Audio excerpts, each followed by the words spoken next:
Salam sejahtera sahabat Oikumene, kita jumpa kembali dalam acara berbagi inspirasi bersama Bung Jeki. Kita saat ini masih tetap berada di dalam situasi pandemik, situasi bencana nasional akibat COVID-19 dengan segala dinamikanya. Nah, orang mulai terbiasa untuk menghidupi situasi ini dengan membangun protokol pengamanan pada dirinya, pada komunitasnya. Karena pandemi 19 bukan saja menghantam kehidupan kesehatan publik dan keseharian kita, tetapi juga sangat berpengaruh pada kondisi-kondisi sosial ekonomi, peribadahan, dan lain-lain. Salah satu aspek yang digumuli sebagai dampak dari peristiwa ini adalah keterpurukan situasi sosial ekonomi. Dan itu mengimbas bukan saja pada kehidupan masyarakat sehari-hari, tapi juga pada kehidupan gereja. Bagaimana gereja-gereja membangun dinamika untuk mengelola tantangan ini. Saya kedatangan seorang tamu, seorang sahabat rekan pendeta yang per hari-harinya menggeluti dinamika yang kita bicarakan tadi. Selamat pagi, selamat datang Pendeta Santoni. Senang di tengah kesibukan bisa mampir di Geraha Oikumene. Ya. Mumpung belum macet. Mumpung belum macet ya, mulai macet ya, sekarang dikit-dikit ya. lah di sana sini dikit-dikit lah macet. Ya. Ini cukup agak beresiko juga kita lihat kemacetan yang aktivitas mulai normal kembali. Nah, Pendeta Santoni. Ya, gimana Pak? Saya mendapat banyak cerita tentang dinamika yang Anda bangun di tengah situasi pandemik ini terkait dengan proses-proses empowering dalam aspek penguatan kapasitas ekonomi jemaat dan komunitas Kristen. Pak Santoni sekarang melayani di jemaat mana? Ya, saya melayani di GKI Gading Serpong Tangerang. Jemaat yang cukup dinamis karena perpindahan dari kota Jakarta ke gereja ke daerah pinggiran begitu. Ya, cukup dinamis jemaatnya. Sekarang daerah-daerah pinggiran itu bisa berkembang lebih dari Jakarta, jadi bukan pinggiran lagi. Lama-lama orang Jakarta menjadi pinggiran begitu ya. Dan lumayan cukup banyak jemaatnya. Nah, Pendeta Santoni, dalam situasi ketika COVID menghantam kehidupan sosial ekonomi umat termasuk gereja-gereja, kami dapat banyak data melihat bagaimana gereja-gereja secara institusional terpuruk karena dari aspek ekonominya, tetapi juga itu diimbas oleh keterpurukan warga jemaat yang kena PHK dan lain-lain, sehingga banyak gereja mulai menggeliatkan aktivitas diakonia, tetapi juga penguatan kapasitas umat dalam kaitan dengan ini. Dan Pak Santoni melakukan banyak hal dalam kaitan dengan itu. Pak Santoni melihat apa sih yang harus disiapkan oleh para pendeta, para pelayan umat, para pemimpin umat dalam situasi seperti ini? Ya, jadi memang sebenarnya bisa juga sebenarnya ada banyak gerakan-gerakan di dalam gereja itu sendiri. Misalnya ada yang upaya saling berbagi, jual sana sini, saling berbagi jualan makanan. Sekarang ada banyak jemaat yang dulu nggak jual makanan, sekarang jual makanan. Nah, itu bagaimana gereja mengelola seperti kuliner. Jadi saling berbagi lah antar jemaat. Ada juga memang upaya-upaya bantuan-bantuan diakonia buat jemaat yang memang nggak mampu. Lalu juga pendampingan usaha yang memang mulai lagi dirintis seperti itu. Tapi Pendeta Santoni melakukan kerjaan ini baru di tengah situasi COVID ini atau sudah jauh sebelumnya? Ya, memang sebelumnya ini memang membantu beberapa gereja secara pribadi atau juga gereja kami sendiri membantu soal pemberdayaan masyarakat, terutama di suku anak dalam Jambi. Jadi di suku anak dalam Jambi itu kami memberdayakan mereka dalam hal pertanian, dalam hal pendidikan, lalu bagaimana mereka bisa hidup secara normal sebagai manusia dengan misalnya mereka bisa mandi secara Mereka sangat mereka mau mandi, mereka mau membersihkan diri, mau sekolah, lalu mereka mau bisa pelan-pelan meninggalkan kebiasaan-kebiasaan yang buruk sehingga mereka bisa seperti kita manusia yang sambil normal. tetap menjalankan pelayanan di sini. Iya, iya. Jadi ada rutinitas Ada, ke sana ya? Ya, itu pelayanan gereja kami dan juga pelayanan gereja kami. Ada juga pelayanan memang membantu misalnya gereja GKE. Nah, dulu sempat membantu beberapa gereja misalnya di NTT, di Papua, di Maluku juga. Lalu di daerah-daerah yang di Lampung juga ada. Dari perjalanan pelayanan dalam dinamika seperti itu, apa figur seorang pendeta yang ideal bagi Pak Santoni? Ya, saya pikir pendeta yang ideal adalah pendeta yang bertemu dengan umat gitu ya, umat di tengah-tengah pergumulannya misalnya. Jadi ada banyak jemaat itu kita lihat berjuang sendiri dan pendeta asik juga dengan dirinya sendiri, dengan organisasinya, dengan ya mungkin hobinya, dengan jadi dia sangat jauh dari umat. Bagaimana pendeta bisa menjawab masalah-masalah umat di tengah-tengah mereka berjuang di tengah-tengah kehidupan. Misalnya kalau di daerah, bagaimana mereka bisa didampingi dalam berjuang mencari nafkah dan rezeki. Bagaimana mereka juga bisa dibangkitkan secara pastoral. Itu mengisyaratkan sejumlah kapasitas yang harus dimiliki ya? Ya, ya sebenarnya mendampingi mereka berjuang gitu ya, mendampingi ketika mereka punya masalah, mereka punya pergumulan, bagaimana mereka disapa, itu mereka sudah senang untuk itu. Sahabat Oikumene, seorang pendeta jangan sibuk dengan dirinya sendiri. Ya. Tapi bagaimana dia ada di dalam dinamika perjuangan umat. Dia bagian dari perjuangan sehari-hari dalam semua aspek. Dia hadir, dia mendampingi, dia berjalan bersama-sama dengan mereka. Artinya bagaimana ia mengembangkan kapasitas dirinya juga untuk bisa menjawab tantangan-tantangan yang dihadapi di dalam pergumulan umat dari waktu ke waktu. Kita kembali lagi dalam segmen berikutnya bersama Pendeta Santoni.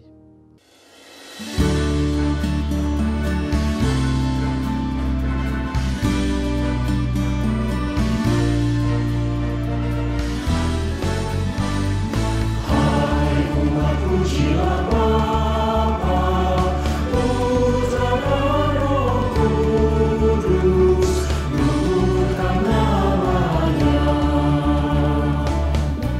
Yang Maha Kuasa, oh luhurkan namanya. Sungguh indah keyatanannya,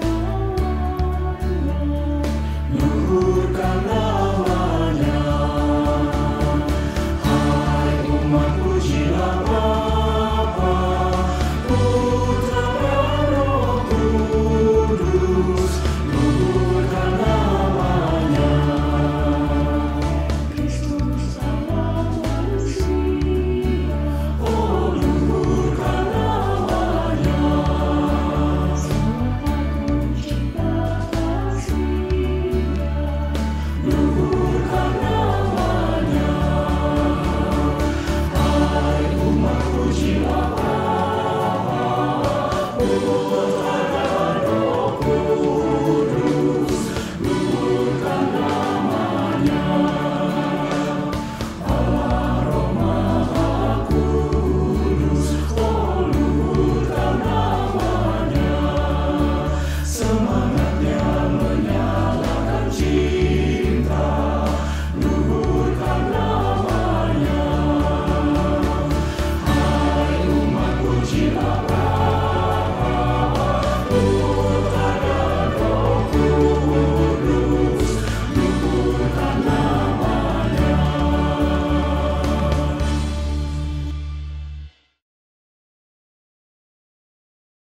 Sahabat Oikumene, kita kembali dalam percakapan bersama Pendeta Santoni. Pak Santoni, dalam situasi pandemik seperti ini, apa yang menjadi kekuatan gereja-gereja untuk mengelola ya kehidupan sosial ekonomi jemaat-jemaat ataupun juga gereja secara institusi? Karena banyak gereja mengeluh mereka terpuruk saat ini dan Bahkan beberapa informasi yang kami dapat, mereka memprediksi dalam 2-3 bulan ke depan secara institusi gereja akan betul-betul down karena aspek ekonominya yang terpuruk. Anda melihat ini sebagai sebuah tantangan atau sebagai peluang? Ya, jadi sebenarnya gereja perlu bersama-sama baik para pimpinan dan anggota jemaat memikirkan apa yang harus dilakukan oleh gereja. Misalnya pertama-tama untuk anggota jemaat yang memang diberkati lebih, ya mungkin dia artinya punya lebih berkat Tuhan.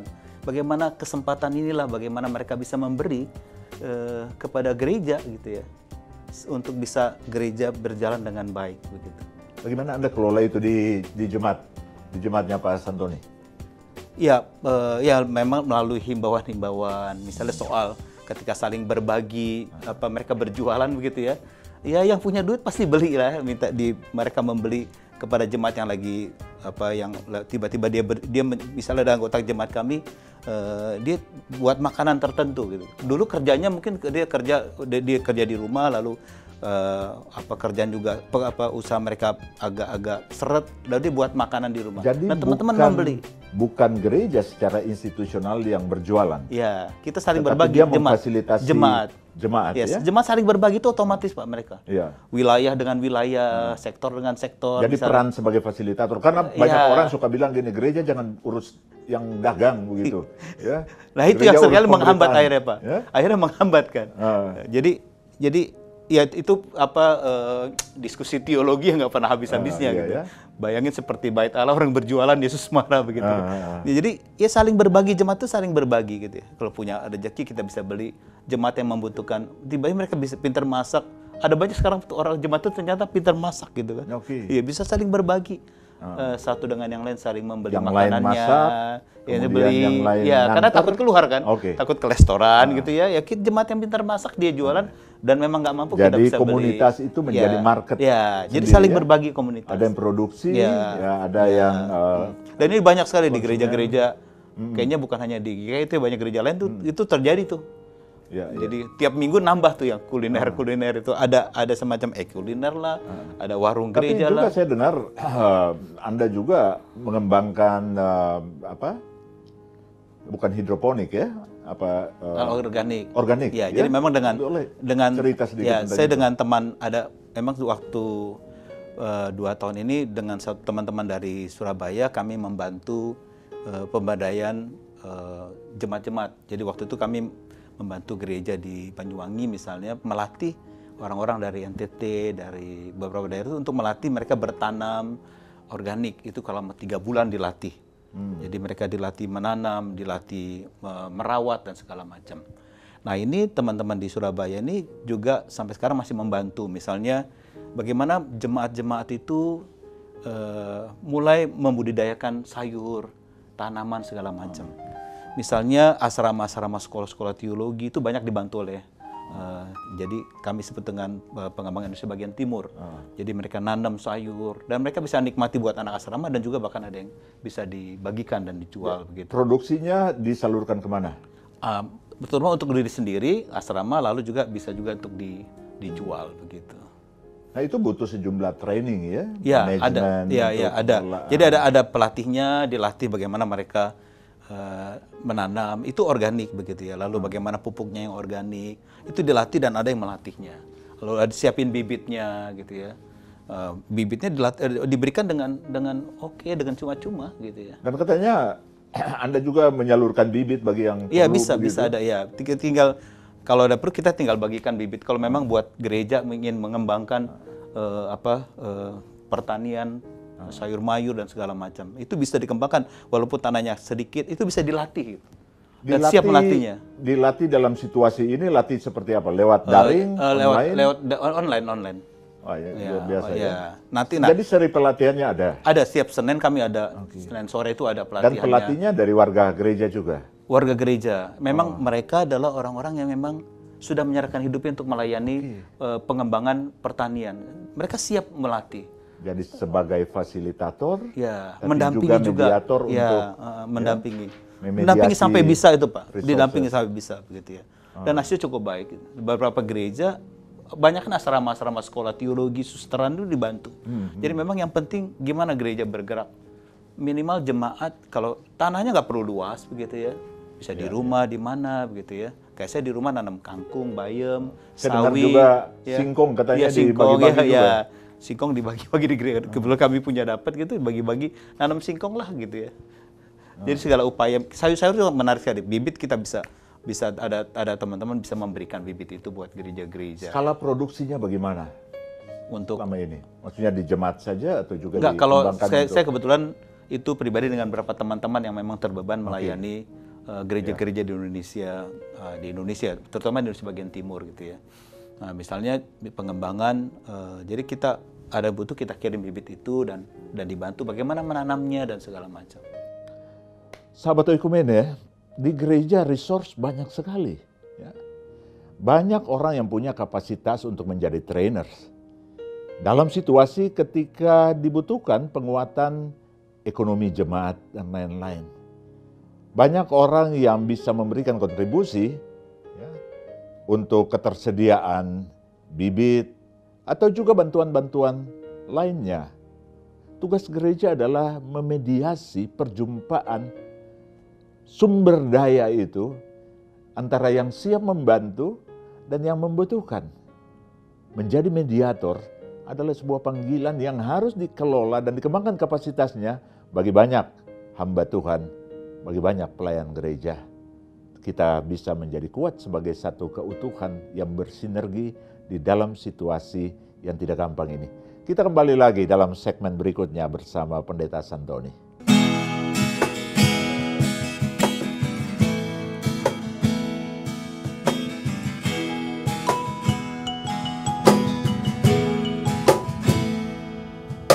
Jadilah padaku menurut firman-Mu, dalam kehendak-Mu besarkan hidupku.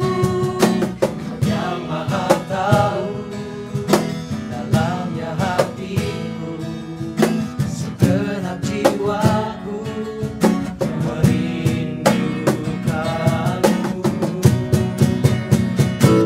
Ku tinggikan nama-Mu mengatasi bumi, sebab kasih setia-Mu sampai ke langit. Ku tinggikan nama-Mu, Tuhanku yang baik, kemuliaan-Mu nyata di hidupku.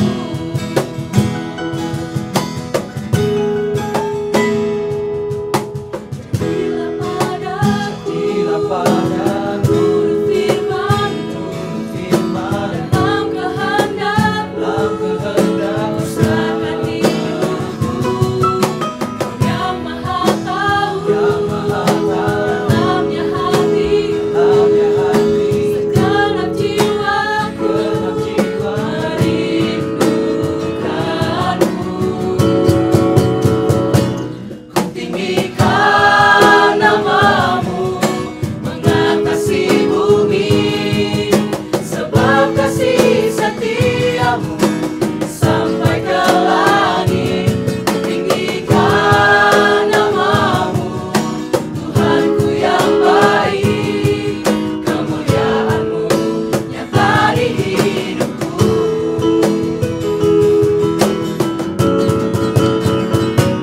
Ku tinggikan nama-Mu mengatasi bumi, sebab kasih setia-Mu sampai ke langit.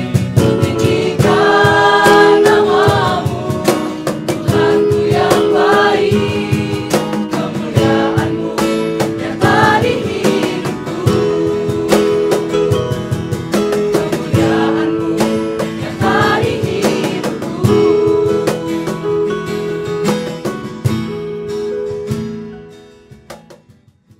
Sahabat Oikumene, kita kembali lagi bersama Pendeta Santoni dalam bincang-bincang inspiratif.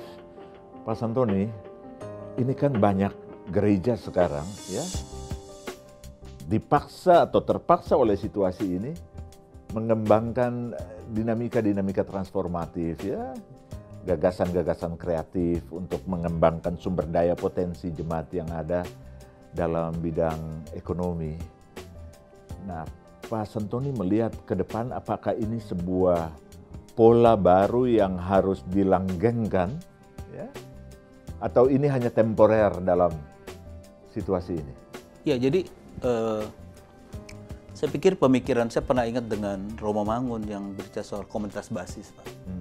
Inilah waktunya memang gereja mengembangkan model itu begitu ya. Bagaimana gereja membangun kehidupan bukan hanya spiritual dan ekonomi, saya pikir bisa menyatu. Misalnya bagaimana membangun metode kelompok kecil sebenarnya itu perlu dikembangkan. Bagaimana kelompok kecil jemaat itu dibina bukan hanya iman rohani tapi juga usaha. Misalnya pemuda 10 orang nih pemuda, gimana nih kita bangun pemuda kita bisa usaha apa begitu ya, melakukan apa, itu sesuatu yang bisa kita lakukan sebenarnya. Jadi gereja punya potensi melakukan tugas bukan hanya pembinaan rohani tetapi juga pengembangan ekonomi umat melalui kelompok-kelompok kecil seperti itu.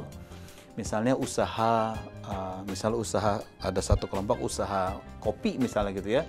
Orang kan suka ngopi nih. Kalau di gereja bangun kafe gitu kan, jemaatnya 2.000 misalnya tiap hari minggu, masa 100 nggak ada yang ngopi. Misalnya kan ada kopi dari Sidikalang, itu kan jemaat-jemaat gereja juga. Nah itu bagaimana? Atau dari Toraja misalnya. Itu bisa dikombinasi. Ada banyak orang butuh kopi di sini. Bagaimana membuat mereka menyajikan kopi dengan baik, lalu roasting, bisa ekspor kopi dan segala macam, itu juga salah satu yang bisa dilakukan. Lalu juga pengembangan hasil-hasil pertanian, misalnya kayak di Sumbawa itu kan jagung misalnya, NTT potensi jagung, lalu Sumba juga potensi jagung. Bagaimana gereja memikirkan ini begitu? Tapi sudah pernah dirintis rantai kolaborasi.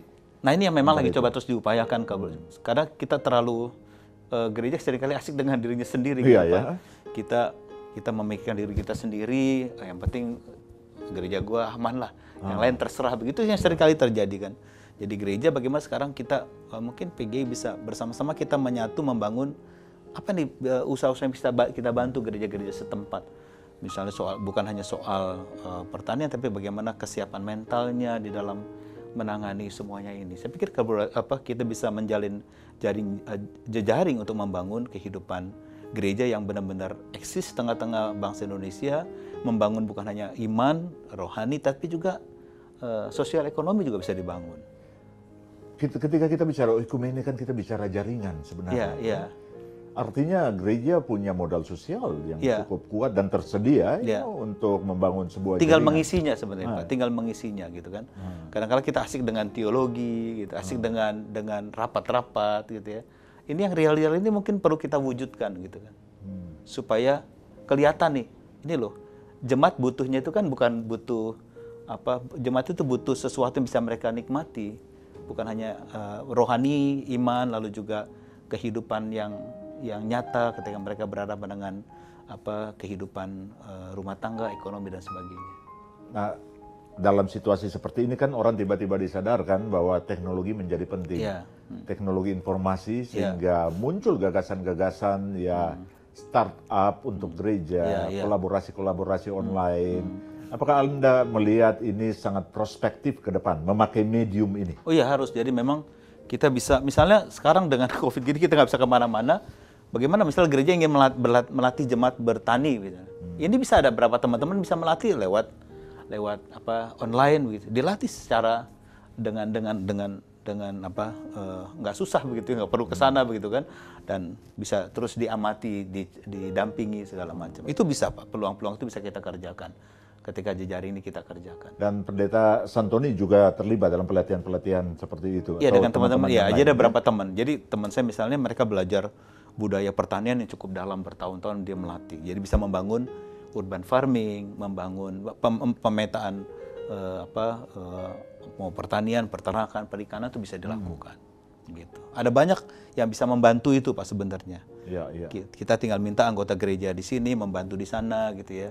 Saya ingat sekali ada teman pendeta mengatakan begini, kayak gereja kami itu kan nggak punya tanah, ya kan GKI nggak ada tanah Pak. Kalau GPM punya tanah kan, Maluku gitu ya, Papua punya tanah, Maluku, Gemit punya tanah, ini apa daerah itu benar punya mereka gitu. Kalau kita kan GKI di kota-kota begitu. Iya, iya. Dan ada potensi yang bisa kita bagikan buat mereka, buat saling berbagi lah begitu. Nah ini perlu dikembangkan untuk memikirkan itu. Kalau ada yang melihat tayangan ini dan minta kontaknya Pendeta Santoni, kita bisa share bisa, ya. Dan kapan-kapan kita bisa minta misalnya untuk bibit, lalu pelatih. Misalnya ada gereja di sana butuh pelatihan bagaimana peternakan, pertanian. Itu ada teman-teman bisa membantu. Iya. Bisa bagaimana mengupayakan itu. Resource cukup banyak begitu. Ada teman-teman yang bisa bantu, misal perikanan ada yang bisa bantu perikanan. Kita tinggal hubungkan. Jadi ini tadi mediator ini sesama anggota jemaat kita bisa saling berbagi, apalagi sesama anggota umat Kristiani di Indonesia. Luar biasa. Itu yang bisa kita lakukan, hanya berbagi. Mungkin kita nggak bisa ke sana gitu Pak ya. Di tengah-tengah kesibukan kita. Dengan berbagi ini kita, ya dia langsung bisa ke sana. Dia yang bisa membantu, ya kita tinggal membantu. Di akhir percakapan ini Anda kembali mengingatkan ya tema yang kita gumuli dalam 70 tahun PGI ini, bertolong-tolonglah menanggung bebanmu. Betul, Pak. Ya, dan ini sangat menginspirasi ya, karena Pendeta Santoni memperlihatkan contoh-contoh real. Terima kasih untuk kesediaan hadir dalam acara ini. Kita akan berhubungan kembali dan pasti kita akan mengontak Pendeta Santoni dan teman-teman yang lain untuk pengembangan ke depan, atau kalau ada yang menghubungi kami untuk kerja-kerja kolaboratif. Ya. Tuhan memberkati, menyertai selalu bersama jemaat dan keluarga, juga mengaruniakan kesehatan selalu untuk dapat melaksanakan panggilan pelayanan ini. Sahabat Oikumene yang berbahagia, gereja adalah jaringan. Ketika kita bicara Oikumene, kita bicara satu tubuh. Di situ tersedia sangat banyak resource yang bisa saling menopang satu dengan yang lain. Ya, untuk saling mengisi. Dalam situasi seperti ini kita diingatkan untuk membangun kolaborasi dan solidaritas antara satu dengan yang lain, baik di antara gereja-gereja tetapi juga solidaritas kemanusiaan. Gereja tidak bisa hidup untuk dirinya sendiri, membangun sistem pengaman untuk dirinya sendiri.